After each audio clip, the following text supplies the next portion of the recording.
ಆರಂಭದಲ್ಲೇ ಒಂದು breaking news ಬರ್ತಾ ಇದೆ. ವಿಧಾನಸೌಧದಲ್ಲಿ ಸಿಕ್ಕಿದಂತಹ 2.5 ಕೋಟಿ ರೂಪಾಯಿ ಪ್ರಕರಣ ಈಗ ಬೇರೆ ಬೇರೆ ಟ್ವಿಸ್ಟ್ ಅನ್ನು ಪಡ್ಕೊಳ್ತಾ ಇದೆ.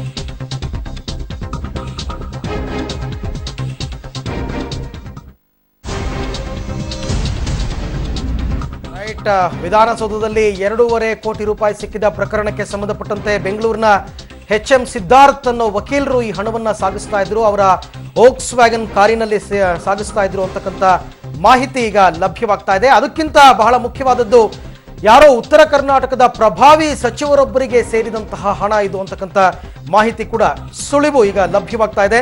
ಸರ್ಕಾರಿ ಕೆಲಸ ದೇವರ ಕೆಲಸ ಅಂತ ಬರೆಸಿರ್ತಕ್ಕಂಥ ನಮ್ಮ ಸರ್ಕಾರದ ಶಕ್ತಿ ಕೇಂದ್ರ ವಿಧಾನಸೌಧದಲ್ಲಿ ಡೀಲ್ಗಳು ನಡೀತಾ ಇದೆಯಾ ಅನ್ನುವಂತಹ ಭಾರಿ ಅನುಮಾನಗಳು ಹಿಂದಿನಿಂದಲೂ ಕೂಡ ಇತ್ತು. ಆ ಒಂದು ಅನುಮಾನಕ್ಕೆ ಈಗ ಮತ್ತಷ್ಟು ಪುಷ್ಟಿ ಸಿಗ್ತಾ ಇದೆ. ಯಾಕೆಂದ್ರೆ ಸಿದ್ಧಾರ್ಥ ಅನ್ನೋ ಬೆಂಗಳೂರಿನ ವಕೀಲರು ತಮ್ಮ ಕಾರ್ನಲ್ಲಿ ಬರೋಬ್ಬರಿ 2.5 ಕೋಟಿ ರೂಪಾಯಿ ಸಾಗಿಸುವಾಗ ಪ್ರವೇಶ ದ್ವಾರದ ತಪಾಸಣಾ ಗೇಟ್ ಬಳಿನೇ ಅವರು ಸಿಕ್ಕಿಬಿದ್ದಿದ್ದಾರೆ. 3 ಬ್ಯಾಗ್ಗಳಲ್ಲಿ ಹಣವನ್ನು ನೋಡಿದ ಪೊಲೀಸರು ಮೊದಲು ವಿಚಾರಣೆ ನಡೆಸಿದಾಗ ಸುಳ್ಳು ಹೇಳ್ತಾರೆ ತಮ್ಮದು ಧಾರವಾಡ ಅಂತ. ಆಮೇಲೆ ಗೊತ್ತಾಗುತ್ತೆ ಅವರು ಬೆಂಗಳೂರಿನವರೇ, ವಿವೇಕನಗರದವರು ಅಂತ ಗೊತ್ತಾಗುತ್ತೆ. ಆದರೆ ಕಾರಿನ ನಂಬರ್ ಜಾಡು ಹಿಡಿದು ಚೆಕ್ ಮಾಡಿದಾಗ ಸಿದ್ಧಾರ್ಥ ಬೆಂಗಳೂರಿನವರು ಸುಳ್ಳು ಹೇಳ್ತಾ ಇದ್ದಾರೆ ಅಂತ ಗೊತ್ತಾಗುತ್ತೆ.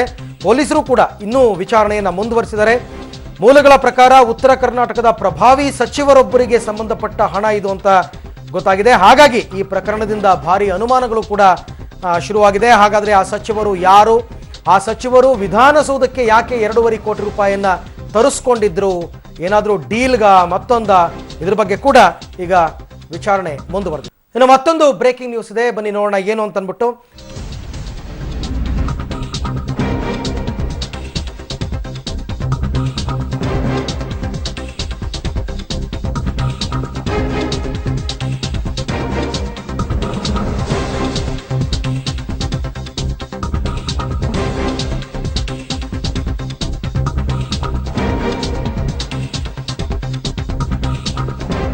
ಕೊನೆಗೂ ಜನಪ್ರತಿನಿಧಿಗಳು ಅಂತ ಅನ್ನಿಸ್ಕೊಂಡವರಲ್ಲಿ ಒಬ್ಬರು ಇವಾಗ ಈ ಪ್ರಕರಣಕ್ಕೆ ಸಂಬಂಧಪಟ್ಟಂತೆ ಹೇಳಿಕೆಯನ್ನು ಕೊಟ್ಟಿದ್ದಾರೆ. ಅದು ಬೇರಾರು ಅಲ್ಲ, ಗೃಹ ಸಚಿವರು ಪರಮೇಶ್ವರ್ ಅವರು ರಾಜ್ಯಪಾಲರನ್ನ ಭೇಟಿ ಮಾಡಿದ ಬಳಿಕ ಗೃಹ ಸಚಿವ ಪರಮೇಶ್ವರ್ ಅವರು ಹೇಳಿಕೆಯನ್ನು ಕೊಟ್ಟಿದ್ದಾರೆ.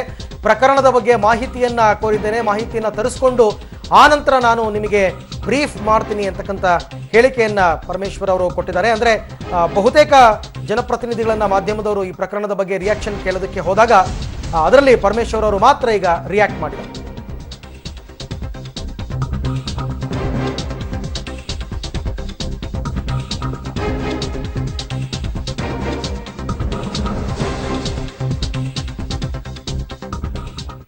ಇನ್ನು ಇದೇ ಪ್ರಕರಣಕ್ಕೆ ಸಂಬಂಧಪಟ್ಟಂತೆ ಇನ್ನೂ ಒಂದು ಬ್ರೇಕಿಂಗ್ ನ್ಯೂಸ್ ಇದೆ, ಏನು ಅಂತ ನೋಡೋಣ ಬನ್ನಿ.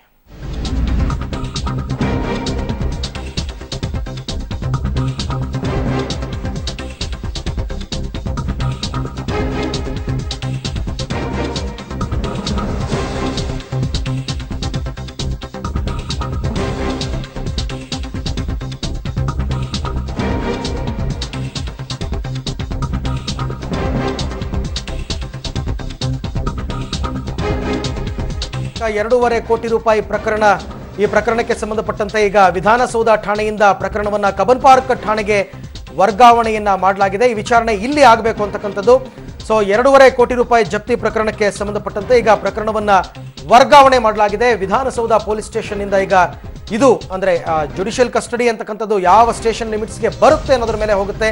ಪೊಲೀಸ್ ಸ್ಟೇಷನ್ಗೆ ಪ್ರಕರಣವನ್ನ ವರ್ಗಾವಣೆ ಮಾಡಲಾಗಿದೆ. ನ್ಯಾಯಾಂಗ ಅಧಿಕಾರಿಯೊಬ್ಬರಿಗೆ ಸಂಬಂಧಪಟ್ಟಂತಹ ಹಣ ಇದು. ಅದು ಅಂದ್ರೆ ಒಬ್ಬ ಪ್ರಭಾವಿ ಶಾಸಕರೊಬ್ಬರು, ಪ್ರಭಾವಿ ಸಚಿವರೊಬ್ಬರಿಗೆ ಸೇರಿದ ಹಣವನ್ನ ನ್ಯಾಯಾಂಗ ಅಧಿಕಾರಿಯೊಬ್ಬರು ತೆಗೆದುಕೊಂಡು ಹೋಗ್ತಾ ಇದ್ರು ಅಂತಕ್ಕಂಥ ಗುಸುಗುಸು ಕೂಡ ಕೇಳಿ ಬಂದಿರೋದ್ರಿಂದ ಈಗ ಪ್ರಕರಣ ಸಾಕಷ್ಟು ಕುತೂಹಲವನ್ನ ಮೂಡಿಸಿದೆ.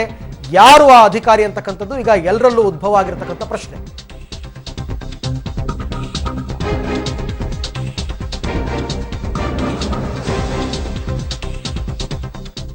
ಸೊ ವಿಧಾನಸೌಧದಲ್ಲಿ 2.5 ಕೋಟಿ ರೂಪಾಯಿ ಜಪ್ತಿ ಪ್ರಕರಣಕ್ಕೆ ಸಂಬಂಧಪಟ್ಟಂತೆ ಮತ್ತೊಂದು ಬ್ರೇಕಿಂಗ್ ನ್ಯೂಸ್ ಬರ್ತಾ ಇದೆ, ನೋಡೋಣ.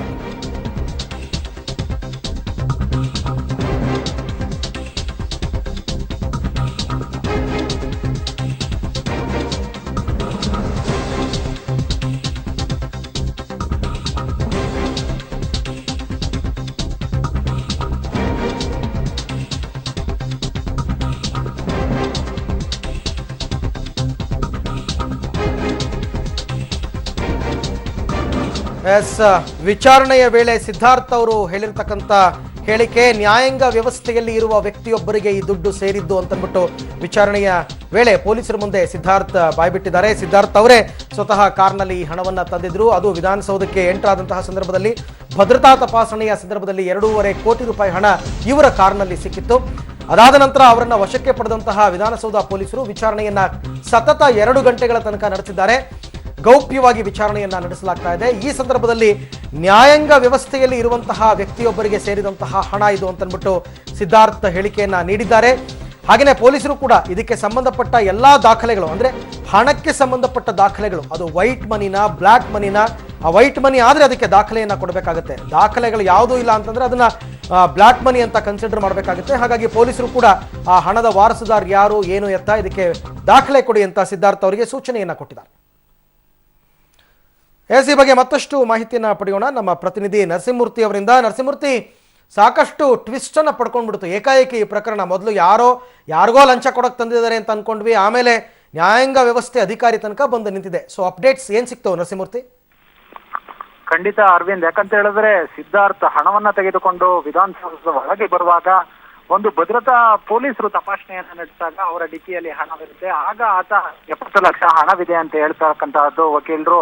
ತದನಂತರ ಇಲ್ಲ ಹೆಚ್ಚಿಗೆ ಇದೆ, ನಾವು ಎಣಿಕೆ ನಡೆಸಬೇಕು, ಬನ್ನಿ ನಾವು ವಶಕ್ಕೆ ಅಂತ ಹೇಳಿದಾಗ ಇಲ್ಲ, ಆವಾಗ ಅವರ ಮುಖದಲ್ಲಿ ಒಂದು ಉದ್ವೇಗ ಕಾಣ್ತಕ್ಕಂತಹದ್ದು, ಒಂದು ರೀತಿ ಗೊಂದಲ ಕಾಣ್ತಕ್ಕಂತಹದ್ದು, ಮತ್ತೆ ಅವರನ್ನ ವಶಕ್ಕೆ ಪಡೆದು ವಿಚಾರಣೆ ಮಾಡಲಾಗಿ ಕೆಲವೊಂದು ಗೊಂದಲಕಾರಿ ಹೇಳಿಕೆಗಳನ್ನ ಸಹ ಪೊಲೀಸರು ಮುಂದೆ ಹೇಳಿರ್ತಕ್ಕಂತಹದ್ದು. ಒಂದು ಪ್ರಕರಣದ ದಿಕ್ಕು ತಪ್ಪಿಸೋದಕ್ಕೋ ಅಥವಾ ಏನೊಂದು ಪ್ರಭಾವಿ ವ್ಯಕ್ತಿಗಳ ಹೆಸರು ಹೇಳಿದ್ರೆ ನನ್ನನ್ನ ಬಿಟ್ಟು ಬಿಡ್ತಾರೆ ಅನ್ನೋ ಉದ್ದೇಶದಿಂದ ಈ ವಕೀಲರು ಆ ರೀತಿ ಹೇಳಿದ್ರೋ ಗೊತ್ತಿಲ್ಲ. ಯಾಕಂತ ಹೇಳಿದ್ರೆ ವಿಚಾರಣೆ ವೇಳೆ ನ್ಯಾಯಾಂಗ ಇಲಾಖೆಗೆ ಸಂಬಂಧಪಟ್ಟವ್ರದ್ದು ಇದು ದುಡ್ಡು ಅಂತ ಹೇಳ್ತಕ್ಕಂತಹದ್ದು. ತದನಂತರ ಇಲ್ಲ, ಯಾವುದೋ ರಿಜಿಸ್ಟ್ರೇಷನ್ಗೆ ನಾನು ಈ ಹಣವನ್ನ ತೆಗೆದುಕೊಂಡು ಹೋಗ್ತಿದ್ದೆ ಅಂತ ಈಗ ಪೊಲೀಸರು ಮುಂದೆ ಹೇಳ್ತಕ್ಕಂತಹದ್ದು. ಅದಾದ ನಂತರ ಈಗ ನಾನು ರಿಜಿಸ್ಟ್ರೇಷನ್ಗೆ ಅಂತೇಳಿ ಹಣವನ್ನ ತೆಗೆದುಕೊಂಡು ಹೋಗ್ತಿದ್ದೆ, ತದನಂತರ ಈಗ ಏನು ಡಾಕ್ಯುಮೆಂಟ್ಸ್ ಹಣಕ್ಕೆ ಸಂಬಂಧಪಟ್ಟಂತಹ ದಾಖಲಾತಿಗಳೇನಿದೆ ಅದನ್ನ ನಾನು ತಂದು ನಿಮ್ಗೆ ಒಪ್ಪಿಸ್ತೀನಿ ಅಂತ ಈಗ ಏನೋ ವಕೀಲರು ವಿಚಾರಣೆ ವೇಳೆ ಹೇಳಿರ್ತಕ್ಕಂಥದ್ದು. ಸುಮಾರು 2 ಗಂಟೆಯಿಂದ ಇಲ್ಲಿಯ ತನಕ ಈಗಲೂ ಸಹ ವಿಚಾರಣೆ ನಡೀತಿರ್ತಕ್ಕಂಥದ್ದು. ವಿಧಾನಸೌಧದ ಭದ್ರತಾ ವಿಭಾಗದ ಡಿಸಿಪಿ ಏನಿದ್ದಾರೆ ಅವರು ವಿಚಾರಣೆಯನ್ನ ವಿಚಾರಣೆಯನ್ನ ನಡೆಸಿ ಇದೀಗ ಪ್ರಕರಣವನ್ನ ಕಬ್ಬನ್ ಪಾರ್ಕ್ ಪೊಲೀಸ್ ಠಾಣೆಗೆ ವರ್ಗಾವಣೆ ಮಾಡೋದಕ್ಕೆ ಈಗ ವಿಧಾನಸೌಧ ಪೊಲೀಸರು ಒಂದು ಚಿಂತನೆಯನ್ನ ಮಾಡಿರ್ತಕ್ಕಂಥದ್ದು. ಒಂದು ಆದ್ರೆ ಈ ಒಂದು ಪೊಲೀಸರ ವಿಚಾರಣೆಯ ವೇಳೆ ಈ ವಕೀಲರೇನಿದ್ದಾರೆ ಸಿದ್ಧಾರ್ಥ್ ಹಲವು ಬಾರಿ ಗೊಂದಲಕಾರಿ ಹೇಳಿಕೆಗಳನ್ನ ನೀಡಿರ್ತಕ್ಕಂತಹದ್ದು, ವಿಚಾರಣೆಯಲ್ಲಿ ಪೊಲೀಸರ ದಿಕ್ಕು ತಪ್ಪಿಸೋದಕ್ಕೆ ಪ್ರಯತ್ನವನ್ನು ಮಾಡಿರ್ತಕ್ಕಂತಹದ್ದು, ಇವೆಲ್ಲ ಮೇಲ್ನೋಟಕ್ಕೆ ಕಂಡು ಬಂದಿರತಕ್ಕಂತಹದ್ದು. ಯಾಕಂತ ಹೇಳಿದ್ರೆ ಮೊದಲು 2.5 ಕೋಟಿ ಇದ್ದಂತಹ ಹಣವನ್ನ ಇಲ್ಲ ಬರೀ 60-70 ಲಕ್ಷ ಇದೆ ಅಂತ ಹೇಳಿರ್ತಕ್ಕಂತಹದ್ದು. ತದನಂತರ ಇದು ಯಾರಿಗೋ ಪ್ರಭಾವಿ ನ್ಯಾಯಾಂಗ ಇಲಾಖೆಗೆ ಸಂಬಂಧಪಟ್ಟಿದ್ದು ಅಂತ ಹೇಳಿರ್ತಕ್ಕಂಥದ್ದು. ಈ ಎಲ್ಲ ಅಂಶಗಳನ್ನ ನೋಡ್ತಿದ್ರೆ ಇವರ ಬಳಿ ನಿಜವಾಗ್ಲೂ ಅಧಿಕೃತ ದಾಖಲೆಗಳು ಇದಾವ, ದಾಖಲೆಗಳು ಇರೋದೇ ಆದ್ರೆ ಅದನ್ನ ತರಿಸಿ ಇಷ್ಟೊತ್ತಿಗಾಲೇ ಪೊಲೀಸರ ಮುಂದೆ ಒಪ್ಪಿಸಬಹುದಾಗಿತ್ತು. ಒಂದು ಆ ಕೆಲಸವನ್ನ ಮಾಡಿಲ್ಲ, ನಾವು ಅಧಿಕೃತ ದಾಖಲೆಗಳನ್ನ ತೋರಿಸ್ತೀವಿ ಅಂತ ಈಗ ಪೊಲೀಸರು ಮುಂದೆ ಹೇಳಿರ್ತಕ್ಕಂತಹದ್ದು. ಇನ್ನು ವಿಚಾರಣೆ ನಡೀತಿದೆ, ವಿಚಾರಣೆ ವೇಳೆ ಇನ್ನೆಲ್ಲ ಯಾವೆಲ್ಲ ಮಾಹಿತಿಗಳನ್ನ ನೀಡ್ತಾರೆ ಅಂತ ಕಾದ್ ನೋಡ್ಬೇಕಾಗಿದೆ. ಈಗ ವಿಧಾನಸೌಧ ಪೊಲೀಸರು ಏನಿದ್ದಾರೆ ಅವರು ಪ್ರಕರಣವನ್ನ ನಿಜ ನರಸಿಂಹಮೂರ್ತಿ, ಇವಾಗ ಕಳ್ಳ ಯಾವತ್ತೂ ಕೂಡ ಪೊಲೀಸ್ ಇಂಟ್ರಾಗೇಷನ್ ಅಲ್ಲಿ ನಾನೇ ಕಳ್ಳ ಅಂತ ಆರಂಭದಲ್ಲೇ ಹೊತ್ಕೊಳ್ಳಲ್ಲ. ಯಾಕೆಂತಂದ್ರೆ ಬೇರೆ ಬೇರೆ ಸುಳ್ಳುಗಳನ್ನ ಹೇಳ್ತಾ ಹೋಗ್ತಾನೆ. ಆ ಸುಳ್ಳೆಲ್ಲವನ್ನೂ ಕೂಡ ಪ್ರೂವ್ ಮಾಡಿದಾಗ ಆತ ಕೊನೆಯದಾಗಿ ಸತ್ಯಾಂಶ ಏನು ಅಂತ ಬಾಯ್ಬಿಡ್ತಾನೆ. ಹಾಗಾಗಿ ಈತನ ಹೇಳಿಕೆಯನ್ನ ನೋಡ್ತಾ ಇದ್ರೆ, ಸಿದ್ಧಾರ್ಥ್ ಹೇಳಿಕೆಯನ್ನ, ನಿಜ ಈತ ಏನೋ ಯಾರನ್ನೋ ಬಚಾವ್ ಮಾಡೋದಕ್ಕೆ, ಯಾರ ಹೆಸರನ್ನೋ ಮರೆಮಾಚೋದಕ್ಕೆ ಈ ತರ ಸುಳ್ಳೆಲ್ಲ ಹೇಳ್ತಾ ಇದ್ದಾನೆ ಅಂತ ಹಾಗಾದ್ರೆ ಈ ಪ್ರಕರಣದ ವಿಚಾರಣೆ ಇನ್ನು ಮುಂದೆ ಕಬ್ಬನ್ ಪಾರ್ಕ್ ಪೊಲೀಸ್ ಸ್ಟೇಷನ್ ಅಲ್ಲಿ ನಡೆಯುತ್ತಾ? ಅವ್ರಿಗೇನಾದ್ರು ಸಿದ್ಧಾರ್ಥ್ನ ಹ್ಯಾಂಡ್ ಓವರ್ ಮಾಡ್ತಾರಾ ಹೇಗೆ? ಖಂಡಿತ ಅಂತ ಹೇಳಿದ್ರೆ ಈ ಅಮೌಂಟ್ ಏನಿದೆ ಇದು ಸಣ್ಣ ಅಮೌಂಟ್ ಅಲ್ಲ. ಈ ಒಂದು ಹಿನ್ನೆಲೆಯಲ್ಲಿ ವಿತೌಟ್ ಡಾಕ್ಯುಮೆಂಟ್ ಅವ್ರನ್ನ ಹಾಗೆ ಬಿಟ್ಟು ಕಳ್ಸೋದಕ್ಕಾಗೋದಿಲ್ಲ, ಮತ್ತೆ 2.5 ಹಣವೇನಿದೆ ಅದನ್ನ ಕೊಟ್ಟು ಕಳ್ಸೋದಕ್ಕೆ ಬರೋದಿಲ್ಲ. ಒಂದು ಈ ಹಣಕ್ಕೆ ಅಧಿಕೃತ ದಾಖಲೆಗಳನ್ನ ಕೊಡಬೇಕಾಗುತ್ತೆ, ಅದು ವೈಟ್ ಮನಿನೇ ಆಗಿದ್ರೆ, ಮತ್ತೆ ಬ್ಯಾಂಕ್ನ ಮುಖಾಂತರ ವಹಿವಾಟುಗಳನ್ನ ಮಾಡಿದ್ದೇ ಆಗಿದ್ರೆ ಬ್ಯಾಂಕ್ ಪಾಸ್ಬುಕ್ ಇರಬಹುದು, ಈ ರೀತಿಯ ಅಧಿಕೃತ ದಾಖಲೆಗಳನ್ನ ಪೊಲೀಸರಿಗೆ ತೋರಿಸಬೇಕಾಗುತ್ತೆ. ತದನಂತರ ಅವರ ಹಣ ಏನಿದೆ ಅದನ್ನ ತೆಗೆದುಕೊಂಡು ಹೋಗ್ಬೇಕಾಗುತ್ತೆ.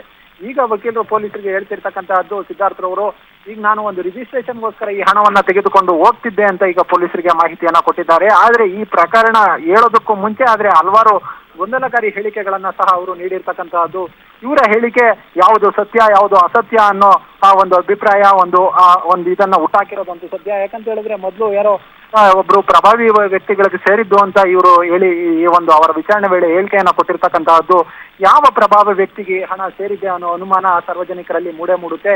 ಈ ಒಂದು ಹಿನ್ನೆಲೆಯಲ್ಲಿ ಈ ಒಂದು ಪ್ರಕರಣಕ್ಕೆ ಸಂಬಂಧಪಟ್ಟಂತೆ ಪೊಲೀಸರು ಇನ್ನು ಸೂಕ್ತ ಆಳಕ್ಕೆ ಇಳಿದು ಇದರ ತನಿಖೆಯನ್ನ ನಡೆಸಬೇಕಾದಂತಹ ಅಗತ್ಯತೆ ಕಂಡು ಬರ್ತಿದೆ. ಅರವಿಂದ್, ಈಗ ನರಸಿಂಹಮೂರ್ತಿ, ನಿಜ ಪೊಲೀಸರು ಗೌಪ್ಯವಾಗಿ ವಿಚಾರಣೆ ಮಾಡ್ತಾ ಇದ್ದಾರೆ, ಮಾಧ್ಯಮದವರಿಗೆ ಯಾವುದೇ ಸುದ್ದಿಯನ್ನ ಬಿಟ್ಟುಕೊಡ್ತಾ ಇಲ್ಲ. ಒಂದು ವೇಳೆ ಅದ್ಯಾವುದೋ ಪ್ರಭಾವಿ ಶಾಸಕರೋ ಸಚಿವರೋ ಅವ್ರಿಗೆ ಸೇರಿದ ಹಣ ಅಂತ ಅನ್ಕೊಳ್ಳೋಣ, ಅಥವಾ ನ್ಯಾಯಾಂಗ ವ್ಯವಸ್ಥೆಯಲ್ಲಿ ಇರುವ ಉನ್ನತಾಧಿಕಾರಿಗೆ ಸಂಬಂಧಪಟ್ಟ ಹಣ ಅಂತ ಅನ್ಕೊಳ್ಳೋಣ. ಈಗ ಒಳಗಡೆನೆ ಯಾರೋ ಪ್ರಭಾವ ಬೀರಿದ್ರಪ್ಪ ಪೊಲೀಸರಿಗೆ, ಅದು ನಮ್ಮ ಕಡೆ ಅವ್ರದ್ರಿ ಬಿಟ್ಟು ಕಳಿಸಿ ಅಂತನೋ, ಅಥವಾ ಈ ವಿಚಾರನ ಮರೆಮಾಚಿ ಅಂತನೋ, ಹಂಗೇನಾದರೂ ಆಯ್ತು ಅಂದ್ರೆ ಸತ್ಯ ಹೊರಗೆ ಬರೋದೇ ಇಲ್ಲ ಅಲ್ವಾ? ಪೊಲೀಸ್ ಸ್ಟೇಷನಿಂದ ಹೊರಗಡೆಗೆ ಸತ್ಯನೇ ಬರಲ್ಲ. ಖಂಡಿತ. ಯಾಕಂತ ಹೇಳಿದ್ರೆ ಈ ರೀತಿ ಆಗಲ್ಲ ಅಂತ ನಾವು ಅನ್ಕೊಳ್ಳೋ ಹೋಗಿಲ್ಲ. ಆ ರೀತಿ ಆಗ್ಲೂಬಹುದು. ಯಾಕಂತ ಹೇಳಿದ್ರೆ ಪೊಲೀಸರು ಪ್ರಕರಣವನ್ನು ಮುಚ್ಚಾಕಲು ಯತ್ನವನ್ನ ಕೂಡ ಮಾಡಬಹುದು. ಆದ್ರೆ ಈಗಾಗಲೇ ಪ್ರಕರಣ ಏನಿದೆ ಇದು ಸಾಕಷ್ಟು ಸದ್ದುವನ್ನ ಮಾಡಿರ್ತಕ್ಕಂತಹದ್ದು. 2.5 ಕೋಟಿ ಹಣವನ್ನ ವಿಧಾನಸೌಧದ ಪ್ರವೇಶ ದ್ವಾರದಲ್ಲಿ ಹಿಡಿದ ನಂತರ ಯಾರಿಗೆ ಸೇರಿದ್ದು ಈ ಹಣ ಅನ್ನೋ ಗುಸುಗುಸು ಚರ್ಚೆ ಆರಂಭವಾಗಿರ್ತಕ್ಕಂತಹದ್ದು. ಒಂದು ವಕೀಲರು ವಿಧಾನಸೌಧದ ಒಳಗೆ ಯಾಕೆ ಪ್ರವೇಶವನ್ನ ಮಾಡ್ತಿದ್ರು ಅನ್ನೋ ಅನುಮಾನಗಳು ಸಹ ಸಾಕಷ್ಟು ಕಾಡಿರ್ತಕ್ಕಂತಹದ್ದು. ಈ ಒಂದು ಹಿನ್ನೆಲೆಯಲ್ಲಿ ಪೊಲೀಸರು ಸರಿಯಾದ ದಿಕ್ಕಿನಲ್ಲಿ ಒಂದು ತನಿಖೆಯನ್ನ ನಡೆಸಬೇಕಾಗುತ್ತೆ. ಯಾರೇ ತಪ್ಪಿತಸ್ಥರಿದ್ರೂ ಅವರಿಗೆ ಶಿಕ್ಷೆ ಆಗೋ ರೀತಿ ನಡೆಸ್ಕೊಳ್ಬೇಕಾಗುತ್ತೆ. ಮತ್ತೆ ಈ ಒಂದು 2.5 ಕೋಟಿ ಹಣಕ್ಕೆ ಇನ್ಕಮ್ ಟ್ಯಾಕ್ಸ್ ಆದಾಯ ತೆರಿಗೆಯನ್ನ ಕಟ್ಟಿದ್ಯಾ, ಈ ಬಗ್ಗೆ ಎಲ್ಲ ಪರಿಶೀಲನೆಯನ್ನ ನಡೆಸಬೇಕಾಗುತ್ತೆ. ಅಧಿಕೃತ ಹಣವೇ ಆಗಿದ್ರೆ ಅದಕ್ಕೆ ಸಂಬಂಧಪಟ್ಟ ದಾಖಲಾತಿಗಳೇನಿದೆ ಅದನ್ನ ಮಾಧ್ಯಮದವರಿಗಿರ್ಬೋದು ಸಾರ್ವಜನಿಕವಾಗಿ ಅದನ್ನ ಪ್ರಕಟಣೆ ಮಾಡಬೇಕಾಗುತ್ತೆ. ಈ ಹಣ ಅಧಿಕೃತವಾಗಿರ್ತಕ್ಕಂತಹದ್ದು. ಈ ಒಂದು ಹಿನ್ನೆಲೆಯಲ್ಲಿ ಬಿಟ್ಟು ಕಳಿಸ್ತಿದೀವಿ ಅಂತ ಹೇಳಿ ಇವರು ಒಳಗೊಳಗೆ ಇಲ್ಲ ಇದು ಅಧಿಕೃತ ಹಣ ಅಂತ ಹೇಳಿ ಕೇವಲ ಒಂದು ಹೇಳಿಕೆಯನ್ನ ಕೊಡೋದು ಅಥವಾ ಒಂದು ಮೌಖಿಕವಾಗಿ ಒಂದು ಸಂದೇಶವನ್ನ ಕೊಡೋ ಮುಖಾಂತರ ಹೇಳಿದ್ರೆ ಅದನ್ನ ನಂಬೋದಕ್ಕೆ ನಿಜಕ್ಕೂ ಕಷ್ಟವಾಗುತ್ತೆ ಅನ್ನೋದು. ನರಸಿಂಹಮೂರ್ತಿ, ಥ್ಯಾಂಕ್ ಯು ತಮ್ಮೆಲ್ಲ ಮಾಹಿತಿಗಾಗಿ, ಧನ್ಯವಾದ. ಮೊದಲನೆಯದಾಗಿ ಕಾವೇರಿಯನ್ನು ಕೈ ಎತ್ತಿಕೊಂಡು ನೋಡಿದ್ರೆ ಅತ್ತ ಸಿಹಿಯೂ ಇಲ್ಲ ಇತ್ತ ಕಹಿಯೂ ಇಲ್ಲ, ಯಥಾಸ್ಥಿತಿ. ನೀವು ಏನನ್ನು ತಿಂತಾ ಇದ್ರಿ ಅದನ್ನೇ ತಿಂದುಕೊಂಡು ಇರಬೇಕು ಅಷ್ಟೇ. ಕರ್ನಾಟಕಕ್ಕೆ ಮೇಲ್ನೋಟಕ್ಕೆ ಕೆಲವರು ಇದನ್ನು ಸಿಹಿ ಎಂಬ ವಾದದಂತೆ ಮಂಡಿಸುವ ಪ್ರಯತ್ನ ಮಾಡುತ್ತಿದ್ದಾರೆ, ಆದರೆ ಅಲ್ಲ, ಒಂದು ನಿಟ್ಟುಸಿರು ಬಿಟ್ಟುಕೊಂಡು ಮುಂದೆ ಹೋಗುತ್ತಿದ್ದಾರಷ್ಟೇ. ಯಶ್ ಸಾಮಾಜಿಕ ಜಾಲತಾಣದಲ್ಲಿ ಒಂದು ವಿಡಿಯೋ ಅಪ್ಡೇಟ್ ಮಾಡಿದ್ರು, ಅದು ಈಗ ಸಿಕ್ಕಾಪಟ್ಟೆ ವೈರಲ್ ಆಗಿದೆ. ಅದು ಅವರು ಮಾಡಿದಂತಹ ಪ್ರಶ್ನೆಗಳು ಮಾಧ್ಯಮಕ್ಕೆ ಅವ್ರು ಮಾಡಿದಂತಹ ಪ್ರಶ್ನೆಗಳೇನು? ಯಶ್, ನಿಮ್ಮ ಒಂದು ಸವಾಲನ್ನ ಪಬ್ಲಿಕ್ ಟಿವಿ ಸ್ವೀಕರಿಸಿದೆ. ರಾಗ ದ್ವೇಷವಿಲ್ಲದೆ ವೇದಿಕೆಯನ್ನ ಕಲ್ಪಿಸ್ತೇವೆ, ಬಂದು ಚರ್ಚಿಸಿ, ಅದಕ್ಕೆ ಡೇಟು ಟೈಮ್ ಅನ್ನ ನೀವೇ ಫಿಕ್ಸ್ ಮಾಡಿ. ಹಾಗಿದ್ರೆ ತಮ್ಮ ಅಭಿಪ್ರಾಯವನ್ನ ಹಂಚ್ಕೊಳ್ಳಿಕ್ಕೆ ಯಾವಾಗ ಸಮಯ ನಿಗದಿ ಮಾಡ್ತೀರಿ ಅನ್ನುವಂಥದ್ದನ್ನ ನಾವು ಕಾಯ್ತಾ ಇದ್ದೀವಿ. ನಿಮ್ಗೆ ಪಬ್ಲಿಕ್ ಟಿವಿಯಿಂದ ಸವಿನಯ ಆಮಂತ್ರಣವನ್ನು ನಾವು ಕೊಡ್ತಾ ಇದ್ದೀವಿ.